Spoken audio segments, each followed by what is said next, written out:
శ్రీవరాల వెంకటేశ్వరస్వామి దేవాలయం పశ్చిమ గోదావరి జిల్లా అత్తిలి మండలంలోని ఈడూరులో నెలకొని ఉన్న ప్రసిద్ధ ఆలయం. పశ్చిమ గోదావరి జిల్లా అత్తిలి మండలం ఈడూరు గ్రామంలో ఫిబ్రవరి 17, 2005న శ్రీభూ నీలా సమేత శ్రీ వెంకటేశ్వరస్వామి వారి దేవాలయం నిర్మాణం జరిగింది. క్రమంగా స్వామివారి మహిమ గుర్తించిన భక్తులు కోరిన కోర్కెలు తీర్చే ఇలవేల్పుగా కొలుస్తూ కోరిన వరాలు ఇచ్చే దేవునిగా శ్రీ వరాల వెంకటేశ్వరుని గా ప్రసిద్ధి చెందారు.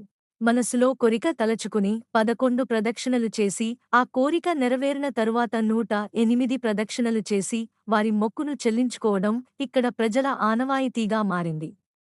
ఈడూరు శ్రీవరాల వెంకటేశ్వర స్వామి దేవాలయం బుల్లి తిరుపతి గా ప్రసిద్ధిగాంచింది.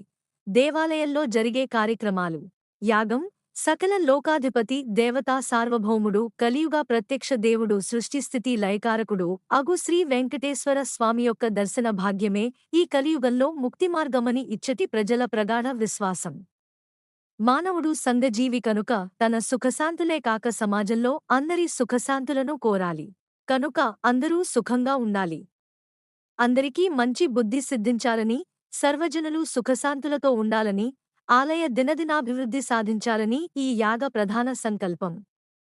శ్రీవరాల వెంకటేశ్వర స్వామివారికి అమితమైన శక్తులు ఈ యాగం ద్వారా కలుగుతాయని ప్రజల విశ్వాసం.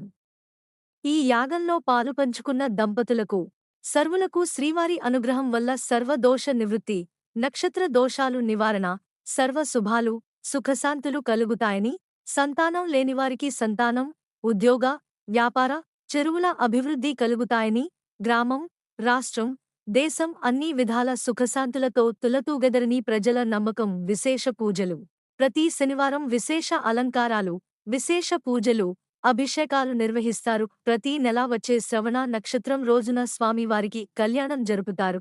ఈ కళ్యాణం జరిపించుకున్న భక్తుల కోరికలు నెరవేరుతాయని, పిల్లలు లేనివారికి సంతాన భాగ్యం కలుగుతుంది, ఉద్యోగం లేనివారికి ఉద్యోగం, చదువు, ఆరోగ్యం మొదలైన కోరికలు నెరవేరుతాయని ప్రసిద్ధిగాంచింది. ప్రతి శనివారం దాతల సహకారంతో అన్నదానం జరుగుతోంది. స్వామివారి లీలలు: శ్రీవారు ఒక భక్తుని స్వప్నంలో రథంలో కూర్చుని ఊరేగినట్లుగా సాక్షాత్కరించారు. ఆ క్షణం నుండి ఏ విధంగానైనా రథం చేయించాలని దృఢమైన సంకల్పం కలిగి స్వామి అనుగ్రహంతో సంవత్సరకాలంలో భక్తుల సహాయ సహకారాలతో వినూత్న రీతిలో రథ నిర్మాణం జరిగి శ్రీవారి రథోత్సవం జరుగుతోంది. ఒక భక్తురాలి స్వప్నంలో పాదుకలు ప్రతిష్ఠించమని ఆజ్ఞాపించారు. శ్రీవారి ఆదేశానుసారం ఆ భక్తురాలు యథాశక్తిగా శ్రీవారికి ఇత్తడి పాదుకలను ధ్వజస్తంభం దగ్గర ప్రతిష్ఠించడం జరిగింది. తాడేపల్లిగూడెంలో నివసించే శ్రీవారి భక్తుడు ఒకరు లండన్లో ఉద్యోగ ప్రయత్నం కొరకు వెళ్లడం జరిగింది. అక్కడ ఉద్యోగం వచ్చినట్లే వచ్చి చేజారిపోతోంది. ఒక్కసారి మన వరాల వెంకటేశ్వరుడు జ్ఞాపకం వచ్చి అక్కడ నుంచి అర్చకులకు ఫోన్ చేసి జరిగిన సంగతి చెప్పి స్వామివారికి అర్చన చేయమనగా అర్చన చేసిన తరువాత వారం రోజులకు ఫలితం కనపడినది. తరువాత అతని ఆనందానికి అవధులు లేవు. ఈడూరు గ్రామంలో ఒక భక్తురాలు తమ కుమార్తెకు ముందు ఆడపిల్ల తరువాత కాంకుకి మగపిల్లవాడిని ఇమ్మని స్వామివారిని వేడుకొంది.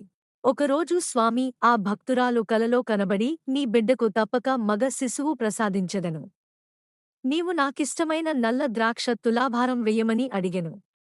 ఆ ప్రకారం మగ శిశువుకి జన్మనిచ్చింది. తరువాత ఆమె నల్ల ద్రాక్ష పళ్ళు మ్రొక్కు తీర్చుకుంది. వేల్పూరు గ్రామంలోని ఒక భక్తురాలు భీమవరం బస్సు మీద వెళ్ళు నా గృహం విషయమై ఇబ్బందులు పడుతున్నాను, నా చిక్కులు అన్నీ తీరిపోతే నీకు 108 ప్రదక్షిణాలు చేస్తా అని బస్సులోనే వేడుకొంది. 2 రోజులలో అన్ని సమస్యలు పరిష్కారమైనాయి. ఆమె స్వామి చూపిన నిదర్శనం గురించి అందరికీ చెప్పి తన్మయత్వంలో మునిగి తేలింది.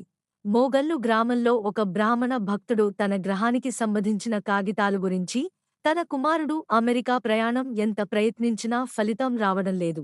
వరాల వెంకటేశ్వర స్వామి గురించి అందరూ చెబుతున్నారు, నేను కూడా స్వామిని దర్శించుకుంటే పని ముందుకు వెళ్తుందేమో అని ఒక్కసారి వచ్చి స్వామిని దర్శించుకున్నారు. తన పని సునాయాసంగా ఎదరికి వెళ్ళింది. తన ఆనందానికి అవధులు లేవు. మన స్వామి గురించి, తనకు చూపిన లీల గురించి అందరికి చెప్పి అందరూ స్వామిని దర్శించుకోమని సలహా ఇస్తున్నారు.